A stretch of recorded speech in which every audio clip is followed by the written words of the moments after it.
दुर्गा पूजा की ढेर सारी शुभकामनाएं आप सभी प्रतियोगी छात्र छात्राओं को। आप सारे लोगों को पता है कि जेटेट का नोटिफिकेशन कभी भी आ सकता है। इसके गंभीरता को देखते हुए हम लोग त्यौहार के दौरान भी क्लास बंद नहीं कर रहे हैं और हमारे बहुत सारे ऐसे स्टूडेंट हैं जो ऑफलाइन क्लास नहीं कर सकते हैं। वैसे छात्रों को ध्यान में रखते हुए ऑनलाइन माध्यम से, लाइव क्लास के माध्यम से, वीडियो क्लास के माध्यम से हम आप लोगों को मदद करने का प्रयास करेंगे। और आज के क्लास में हम चर्चा करने के लिए उपस्थित हैं। आप सिलेबस पर हमको चर्चा करके समय बर्बाद नहीं करना है। आप लोगों को पता है पेडागोगी से या शिक्षण अभियोग्यता से जेटेट 1 to 5 और 6 to 8 दोनों जगह में 30 नंबर का प्रश्न रहता है और ये 30 नंबर बहुत महत्व का है। चलिए हम लोग इसके पेडागोगी या शिक्षण अभियोग्यता से जितने भी महत्वपूर्ण टॉपिक हैं एक एक करके सबको हम लोग देखते चले। आज हम लोग चर्चा करेंगे सतत और व्यापक मूल्यांकन पर। सतत और व्यापक मूल्यांकन पर चर्चा करने वाले हैं। तो सबसे पहले आप लोग ये बात जानिए कि आखिर सतत और व्यापक मूल्यांकन की जरूरत क्यों है ना? तो हम लोग एक सिंपल सा बात जानते हैं रश्मि, कि जैसे अधिगम जो है, लर्निंग जो है, सीखना जो है, ये निरंतर चलने वाला एक प्रोसेस है कि नहीं? हम लोग निरंतर सीखते हैं। तो चूंकि सीखना एक निरंतर चलने वाला प्रोसेस है, एक निरंतर चलने वाली प्रक्रिया है, तो मूल्यांकन भी निरंतर चलने वाली प्रक्रिया होना चाहिए कि नहीं? तो सतत मूल्यांकन इसका नाम इसलिए रखा गया कि सीखना लगातार चलने वाला एक प्रोसेस है, तो मूल्यांकन भी, इवैल्यूएशन भी निरंतर चलने वाला प्रोसेस होना चाहिए। इसलिए इसका नाम क्या रखा गया? सतत। ठीक। लेकिन व्यापक मूल्यांकन क्या है? व्यापक मूल्यांकन ये कहता है कि जब हम लोग मूल्यांकन करते हैं तो सिर्फ हम लोग स्टूडेंट के शैक्षिक गतिविधियों का ही मूल्यांकन नहीं करें। एक टीचर को उसके व्यक्तित्व के, छात्रों के व्यक्तित्व के हर आयाम का मूल्यांकन करने की जरूरत है कि नहीं? जैसे पढ़ने के अलावे उसकी अन्य गतिविधियां, खेल में, संगीत में नहीं, या अन्य कार्यक्रमों में उसकी भागीदारी, हर चीजों का मूल्यांकन करने की जरूरत। इसलिए इसका नाम रखा गया सतत मूल्यांकन और व्यापक मूल्यांकन। ठीक है। सतत मूल्यांकन और व्यापक मूल्यांकन से सीटेट में, जेटेट में हमेशा प्रश्न रहे हैं। कैसे कैसे प्रश्न रहे हैं वो ध्यान से सुनिएगा। हम बहुत प्रयास करेंगे कि आपका ऑब्जेक्टिव प्रश्न भी हम क्लियर करते चले। हम लोग सतत मूल्यांकन का मतलब देख लिए कि सीखना एक लगातार चलने वाली प्रक्रिया है, इसलिए मूल्यांकन भी लगातार चलने वाली प्रक्रिया होना चाहिए। ठीक। हम लोग व्यापक का मतलब देखें कि हम लोग सिर्फ छात्रों के एक पक्ष का मूल्यांकन न करें, हम लोग उसके अन्य पक्षों का भी मूल्यांकन करें। जैसे पढ़ाई में अगर उसका बहुत अच्छा परफॉर्मेंस चल रहा है तो हम लोगों को देखना होगा जो पाठ्य सहगामी क्रियाएं हैं, जैसे खेल कूद है, गीत संगीत है, भाषण प्रतियोगिता है, इसमें भी अभिव्यक्ति की क्षमता है, इसमें भी उसका प्रोग्रेस हो रहा है कि नहीं, उसमें भी उसका विकास हो रहा है कि नहीं। इसलिए आज सतत और व्यापक मूल्यांकन की जरूरत है। तो सवाल ये है कि सतत मूल्यांकन और व्यापक मूल्यांकन को अगर एक लाइन में हम लोगों को डिफाइन करना हो कि सतत मूल्यांकन और व्यापक मूल्यांकन है क्या, तो ये कहा जाता है कि सतत मूल्यांकन जो है ये शुरू होता है स्थानन मूल्यांकन से। ये प्लेसमेंट इवैल्यूएशन से शुरू होता है, संरचनात्मक मूल्यांकन में फिर पहुंचता है, उसके बाद निदानात्मक मूल्यांकन होता है और अंत में योगात्मक मूल्यांकन होता है। तो यहाँ जो 4 तरह का जो मूल्यांकन की हम लोग चर्चा किए, कौन कौन सा मूल्यांकन बताइए? हम लोग सबसे पहले किए स्थानन मूल्यांकन, प्लेसमेंट इवैल्यूएशन, इसके बाद संरचनात्मक मूल्यांकन, निदानात्मक मूल्यांकन और लास्ट में योगात्मक मूल्यांकन। ठीक। तो हम लोगों को ये समझना पड़ेगा ना कि आखिर स्थानन मूल्यांकन क्या है, संरचनात्मक मूल्यांकन क्या है, फिर हम लोगों को समझना होगा निदानात्मक मूल्यांकन क्या है और योगात्मक मूल्यांकन क्या है। सबसे पहले कौन सा मूल्यांकन की जरूरत पड़ेगा? स्थानन का पड़ेगा, संरचनात्मक का पड़ेगा, या निदानात्मक का पड़ेगा या योगात्मक का पड़ेगा। ठीक, तो हम लोग डिफिनेशन के दौरान ये देखें कि सतत और व्यापक मूल्यांकन कहाँ से शुरू होता है, तो स्थानन मूल्यांकन से शुरू होता है। उसके बाद बताइए हम लोग देखें स्थानन मूल्यांकन से प्रारंभ होता है, पूरे वर्ष संरचनात्मक मूल्यांकन और निदानात्मक मूल्यांकन के साथ ये चलता रहता है, अंत में योगात्मक मूल्यांकन किया जाता है। ठीक, तो सबसे पहले तुम लोग समझो कि ये स्थानन मूल्यांकन है क्या। ठीक, स्थानन मूल्यांकन या इसी को हम लोग कहते हैं प्लेसमेंट इवैल्यूएशन। ठीक, बड़ा सिंपल चीज है जी, बड़ा सिंपल बात है। जैसे एक बात बताइए हमको कि जब हम लोग किसी बच्चे का स्कूल में नामांकन करवाना चाहते हैं तो स्कूल प्रबंधन, स्कूल मैनेजमेंट क्या करता है, हम लोग अगर किसी बच्चे का तीसरी क्लास में एडमिशन करवाना चाहते हैं तो तीसरा में एडमिशन करवाने के पहले स्कूल उसका एक टेस्ट लेता है, नहीं इंट्रेंस टेस्ट लेता है या प्रवेश शुल्क लेता है, प्रवेश परीक्षा लेता है। बताइए अगर मान लीजिए स्थानन इवैल्यूएशन न किया जाए, प्लेसमेंट इवैल्यूएशन नहीं किया जाए और हम लोगों को जिस बच्चा का एडमिशन तीसरा में लेना चाहिए उसका एडमिशन सातवां में ले लिए, नहीं जिसका सातवां में एडमिशन लेना चाहिए उसका तीसरा में ले लिए, तो बताइए हमेशा वो विद्यालय के लिए, टीचर के लिए वो बच्चा चुनौती बना हुआ रहेगा कि नहीं। तो आज सबसे पहले किया जाता है क्या, स्थानन मूल्यांकन। स्थानन मूल्यांकन का एग्जाम्पल क्या था, स्थानन मूल्यांकन का एग्जाम्पल था एंट्रेंस टेस्ट। ठीक, अच्छा एक बात बताओ, हम लोग इन अभिवृत्ति परीक्षण करते हैं, अभिवृत्ति परीक्षण भी अभी जैसे मान लीजिए जो लोग टीचिंग के प्रोफेशन में आ रहे हैं या आना चाहते हैं वैसे लोगों का टीचिंग एप्टीट्यूड टेस्ट होता है कि नहीं, नहीं जो लोग एलएलबी करना चाहते हैं वैसे छात्रों का वहाँ एडमिशन के पहले लॉ एप्टीट्यूड टेस्ट होता है। ठीक है, तो ये जो एप्टीट्यूड टेस्ट भी जो है ये भी किस मूल्यांकन का उदाहरण है, तो स्थानन मूल्यांकन का एग्जाम्पल है। मतलब किसी का एडमिशन लेने के पहले हम लोग जो परीक्षा लेते हैं वो कहलाता है स्थानन मूल्यांकन। बोलो कोई दिक्कत है नहीं, ये स्थानन मूल्यांकन पूरा समझ में आ गया आप लोगों को। स्थानन मूल्यांकन के बाद दूसरा मूल्यांकन जो कि हम लोग देखें कि सतत मूल्यांकन शुरू होता है स्थानन मूल्यांकन के साथ, साल भर चलता है संरचनात्मक मूल्यांकन और निदानात्मक मूल्यांकन के साथ, और अंत में योगात्मक मूल्यांकन किया जाता है। यही बात हम लोग देखे थे। तो फिर हम लोगों को समझना पड़ेगा कि ये संरचनात्मक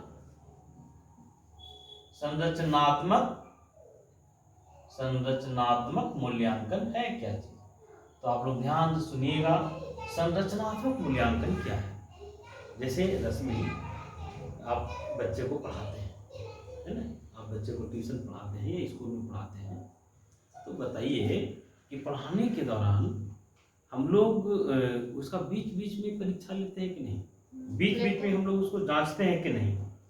संरचनात्मक मूल्यांकन जो है वो अधिगम, लर्निंग और शिक्षण में सुधार करने के लिए किया जाता है। ठीक, संरचनात्मक मूल्यांकन क्यों किया जाता है, अधिगम में और शिक्षण में सुधार करने के लिए हम लोग किस मूल्यांकन का सहारा लेते हैं, संरचनात्मक मूल्यांकन का। हम लोग सालों भर बच्चों का यूनिट टेस्ट लेते हैं, मौखिक टेस्ट लेते हैं, या पढ़ाने के बाद तुरंत टेस्ट लेते हैं कि मेरी बात वो समझा या नहीं समझा, कितना समझा, पूरी बात समझा कि आधा समझा, नहीं, ये संरचनात्मक मूल्यांकन के अंतर्गत आता है।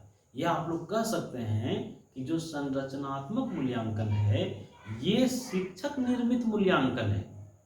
क्लियर, संरचनात्मक मूल्यांकन को हम लोग फॉर्मेटिव इवैल्यूएशन भी कहते हैं। फॉर्मेटिव इवैल्यूएशन या हम लोग क्या देखें संरचनात्मक मूल्यांकन में, ये शिक्षक केंद्रित मूल्यांकन है। संरचनात्मक मूल्यांकन सालों भर चलता रहेगा कि नहीं, आप लोग हमारे पास पढ़ते हैं तो आप लोगों का मूल्यांकन हम सालों भर करते रहेंगे।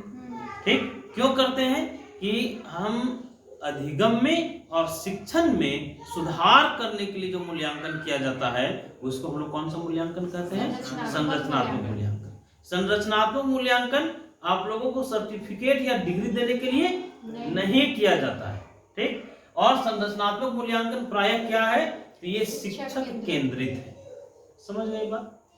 तो सतत मूल्यांकन और व्यापक मूल्यांकन कहाँ से शुरू हुआ, स्थानन मूल्यांकन से, फिर संरचनात्मक मूल्यांकन, उसके बाद हम लोग आएंगे निदानात्मक मूल्यांकन। ठीक। तो हमको विश्वास है कि आप लोग स्थानन मूल्यांकन क्या है, संरचनात्मक मूल्यांकन क्या है, अच्छे से समझ गए हम, है ना। अब तीसरा ध्यान से सुनिएगा, तीसरा हम लोग बात की निदान की। निदान का मतलब होता है समाधान। क्या, निदानात्मक का मतलब होता है निदान करना या समाधान करना। अच्छा एक बात बताइए हमको आप लोग, कि कई बार पढ़ाने के दौरान आप स्टूडेंट के बिहेवियर में अचानक परिवर्तन महसूस किए होंगे, नहीं, अचानक परिवर्तन किसी स्टूडेंट के व्यवहार में महसूस किए होंगे। तो जो निदानात्मक जो मूल्यांकन है, ये कहीं ना कहीं टीचर के बारे में कहता है कि टीचर का जो रोल है वो एक विशेषज्ञ के रूप में होना चाहिए, या टीचर का जो रोल है वो एक डॉक्टर जैसा होना चाहिए। ठीक है। निदानात्मक मूल्यांकन का मतलब लोग देखें कि अचानक कोई समस्या आ जाता है, या किसी खास स्टूडेंट के साथ कोई समस्या रहता है। मान लीजिए 40 छात्रों का एक क्लास है, 40 बच्चों का एक क्लास है। उस 40 बच्चे के क्लास में आप देखते हैं कि एक बच्चे के साथ कोई समस्या आता है, आप जो समझाते हैं वो सारे बच्चे समझ जाते हैं, और वो एक बच्चा जो है वो समझ तो जाता है लेकिन व्यक्त नहीं कर पाता है। तो कई बार आप लोग देखे होंगे कि 40 बच्चों का क्लास है, एक बच्चा समझ रहा है लेकिन वो व्यक्त नहीं कर रहा है, व्यक्त नहीं कर पाता है। तो वहाँ टीचर को क्या चाहिए, टीचर को चाहिए कि उस बच्चे की समस्या का निदान करे। नहीं तो टीचर जब वहाँ इन्वेस्टिगेशन करेगा, जब टीचर जब वहाँ अनुसंधान करेगा, तो हो सकता है कि टीचर को ये पता चले कि ये बच्चा बांग्ला भाषी था, हम उसको उड़िया में समझा रहे थे, नहीं समझाने के दौरान वो समझ गया, लेकिन भाषा के समस्या के कारण वो अभिव्यक्त नहीं कर पाया। ये हो सकता है कि नहीं। तो निदानात्मक मूल्यांकन जो है वो शिक्षक को कहता है कि आप क्रियात्मक शोध कीजिए, आप एक्शन रिसर्च कीजिए। ठीक। एक्शन रिसर्च के लिए, क्रियात्मक शोध के लिए निदानात्मक मूल्यांकन प्रेरित करता है। और आप लोग जानते हैं कि ये एक्शन रिसर्च क्या है। तो कोई भी आदमी को अपनी कार्य क्षमता में सुधार करने के लिए जो शोध वह करता है उसको हम लोग कहते हैं एक्शन रिसर्च। एक्शन रिसर्च किसी उपाधि के लिए नहीं किया जाता है। और एक्शन रिसर्च में शामिल कौन होगा, रिसर्चर कौन होगा, उस काम से प्रत्यक्ष रूप से जुड़ा हुआ आदमी, उस काम से जो डायरेक्ट रूप से जुड़ा हुआ है वो आदमी रिसर्च करेगा। जैसे मान लीजिए हम पढ़ाते हैं, पढ़ाने के दौरान हमको समस्या आता है तो हम रिसर्च करेंगे, और हम जिस क्लास के लिए अनुसंधान किए हमारा निष्कर्ष उसी क्लास के लिए लागू होगा। मान लीजिए हम क्लास 8 के बच्चों के लिए कोई रिसर्च किए, क्लास 8 के 5 बच्चों पर हम अनुसंधान किए कि हमारे क्लास में ये रुचि नहीं लेते हैं, नहीं हम एक्शन रिसर्च कर रहे हैं उन 5 बच्चों पर कि हमारे क्लास में वो 5 बच्चे रुचि नहीं लेते हैं, वो भाग जाना चाहते हैं, होमवर्क नहीं करते हैं। तो क्यों करते हैं ऐसा, उसके संदर्भ में हम लोग आंकड़ा कलेक्ट करेंगे, आंकड़ों का एनालिसिस करेंगे। तो बताइए एक्शन रिसर्च में भाग कौन ले रहा है, तो एक्शन रिसर्च में भाग ले रहा है उस काम से जुड़ा हुआ व्यक्ति, ये उपाधि के लिए नहीं किया जा रहा है। और यहां से एक ऑब्जेक्टिव क्वेश्चन बनता है कि सबसे पहला व्यक्ति कौन था जो एक्शन रिसर्च के बारे में बताया था। तो सबसे पहला व्यक्ति थे स्टीफन एम कोरे। कौन, स्टीफन एम कोरे। 1953 में स्टीफन एम कोरे ने एक्शन रिसर्च के बारे में बताया। तो बताइए, क्वेश्चन सुनिएगा, आप लोगों से क्वेश्चन पूछ रहे हैं, ऑब्जेक्टिव किस तरह से रहेगा। ऑब्जेक्टिव रहेगा, सुनिए लिख लीजिएगा, है ना, यहाँ समझिएगा रश्मि। जैसे क्वेश्चन रहेगा कि जो एंट्रेंस परीक्षा है, प्रवेश परीक्षा जो है वो किस मूल्यांकन का भाग है, दे देगा स्थान मूल्यांकन, संरचनात्मक मूल्यांकन, निदानात्मक मूल्यांकन। स्थान मूल्यांकन का है, समझ में आ रहा है जी। अब जैसे क्वेश्चन दे देगा कि एक टीचर बच्चों से मौखिक परीक्षा लेते हैं, या एक टीचर यूनिट टेस्ट लेते हैं, ठीक है। तो वो कौन सा मूल्यांकन है? संरचनात्मक मूल्यांकन है। एक शिक्षक अधिगम और शिक्षण में, देखिए जो मूल्यांकन के बारे में हम लोगों को अपना एक मानसिकता बदलने की जरूरत है। हम लोग कई बार ये सोचते हैं कि जो मूल्यांकन हम कर रहे हैं वो बच्चों का कर रहे हैं, ऐसा नहीं है। मूल्यांकन करने से मूल्यांकन शिक्षकों का भी होता है। हम अगर कोई टॉपिक पढ़ाए और टॉपिक पढ़ाने के बाद हम देख रहे हैं कि सारे लोग सीख गए, बहुत आसानी से सीख गए, तो हम भी अपना मूल्यांकन करेंगे ना कि इसका मतलब हम सहज तरीके से बताए, आसान तरीके से बताए, नहीं तो हमारा भी मूल्यांकन है कि नहीं? तो हम अपनी शिक्षण के पद्धति में, शिक्षण मेथड में परिवर्तन लाने के लिए भी संरचनात्मक मूल्यांकन करते हैं। क्लियर? बच्चा अधिगम और शिक्षण दोनों में सुधार करने के लिए कौन सा मूल्यांकन किया जाएगा जी? अचानक उत्पन्न हुए समस्याओं के समाधान के लिए कौन सा मूल्यांकन? निदानात्मक मूल्यांकन। और निदानात्मक मूल्यांकन एक विशेषज्ञ प्रक्रिया है, और निदानात्मक मूल्यांकन जो है वो एक शिक्षक को प्रेरित करता है एक्शन रिसर्च के लिए, कि शिक्षक क्रियात्मक शोध करे, इसके लिए प्रेरित करता है। कौन सा मूल्यांकन? निदानात्मक मूल्यांकन। ठीक। और अंत में अच्छा बताइए, क्रियात्मक शोध के बारे में सबसे पहले कौन बताए? स्टीफन एम कोरे। कब बताए थे जी? 1953 में। 1953 से एक बात और आप लोगों को याद रखना है कि 1953 में ही यूजीसी की स्थापना हुआ था। 1953 से दो बात याद आ गई आप लोगों को। क्रियात्मक शोध के बारे में स्टीफन एम कोरे ने बताया था। कब? 1953। यूजीसी की स्थापना कब हुआ था? 1953 में। क्लियर? तो आप हाँ बताएंगे, है ना, उस पर चर्चा करेंगे। तो यूनिवर्सिटी ग्रांट कमीशन इसका फुल फॉर्म है। ठीक। यूजीसी की स्थापना कब हुआ? 1953। और स्टीफन एम कोरे ने क्रियात्मक शोध के बारे में कब बताया? 1953। अब चौथे तरह का मूल्यांकन बच गया। चौथा मूल्यांकन क्या है? बोलिए जल्दी से। योगात्मक मूल्यांकन। योगात्मक, है ना। जैसे मान लीजिए 8वीं क्लास के अंत में, 8वां क्लास 1 साल के लिए है, तो अंत में हम लोग उसकी परीक्षा लेते हैं, बच्चों की परीक्षा लेते हैं। और परीक्षा लेने का मकसद क्या होता है? ये उसको परसेंटेज देना या सीजीपीए निर्धारित करना, है ना। तो ये जो एग्जाम या उसको उपाधि देना, उसको डिग्री देना, डिग्री देने के लिए हम लोग जो परीक्षा लेते हैं वो योगात्मक मूल्यांकन है। ठीक। पाठ्यक्रम के अंत में या शिक्षण यूनिट के अंत में जो मूल्यांकन किया जाएगा वो कौन सा मूल्यांकन होगा? योगात्मक मूल्यांकन होगा। क्लियर? तो अब जैसे क्वेश्चन रहेगा, उपाधि देने के लिए, अगले क्लास में प्रमोट करने के लिए हम लोग कौन सा मूल्यांकन करेंगे? ठीक। अब देखिए, इसका मतलब है कि जो चारों जो मूल्यांकन है, सतत मूल्यांकन और व्यापक मूल्यांकन की शुरुआत कहां से होगी? कहां से होगा? स्थान मूल्यांकन। ठीक। उसके बाद सालों भर होता रहेगा कौन सा मूल्यांकन? संरचनात्मक मूल्यांकन और निदानात्मक मूल्यांकन। और अंत में कौन सा मूल्यांकन होगा? योगात्मक मूल्यांकन। ठीक। ऑब्जेक्टिव का लेवल आप लोगों को समझ में आ रहा है? ऑब्जेक्टिव रहेगा कि सतत तथा व्यापक मूल्यांकन प्रारंभ होता है। ठीक। ऑप्शन दे देगा योगात्मक मूल्यांकन से, निदानात्मक मूल्यांकन से, संरचनात्मक मूल्यांकन से, स्थानन मूल्यांकन से। स्थानन मूल्यांकन से।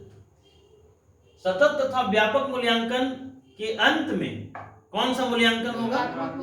डिग्री के लिए, अगले क्लास में प्रमोशन के लिए योगात्मक मूल्यांकन होगा। क्लियर? कौन सा मूल्यांकन शिक्षक को क्रियात्मक शोध करने के लिए प्रेरित करता है? निदानात्मक मूल्यांकन। बताइए, क्रियात्मक शोध के बारे में सबसे पहले किसने बताया? स्टीफन एम कोरे ने बताया। बताइए, स्टीफन एम कोरे ने कब बताया? यूजीसी की स्थापना कब हुआ? 1953। क्लियर? तो बताइए, बड़ा सिंपल चीज था कि नहीं? इससे ऑब्जेक्टिव रहेगा तो पढ़ा जा सकता है कि नहीं? तो आज हम लोग इतना ही देखते हैं। और एक बात सुन लीजिए, हम लोग को आज चाह रहे थे हम कि आज से लाइव हम लोग एनसीईआरटी की हर लाइन से बनने वाले प्रश्नों पर हम लोग प्रश्न मंच प्रतियोगिता भी करें। लेकिन हमको लगता है कि त्योहार का समय है, बहुत सारे लोग अभी अपने बच्चों के साथ व्यस्त होंगे, घूमने गए होंगे, तो उनको ध्यान में रखते हुए लाइव क्लास या लाइव जो प्रश्न मंच प्रतियोगिता है हम लोग शुरू करेंगे दुर्गा पूजा के समाप्ति के बाद। अभी आप लोग जो लोग वीडियो क्लास के माध्यम से हमारे साथ जुड़ेंगे, वैसे लोग आज का क्लास आपको समझ में आया, नहीं समझ में आया, भाषा का स्तर और आसान करने की जरूरत है, इन चीज़ों पर जरूर कमेंट्स कीजिएगा। हमारा कोशिश रहेगा कि आपके साथ हम कंटिन्यू बने रहें। धन्यवाद।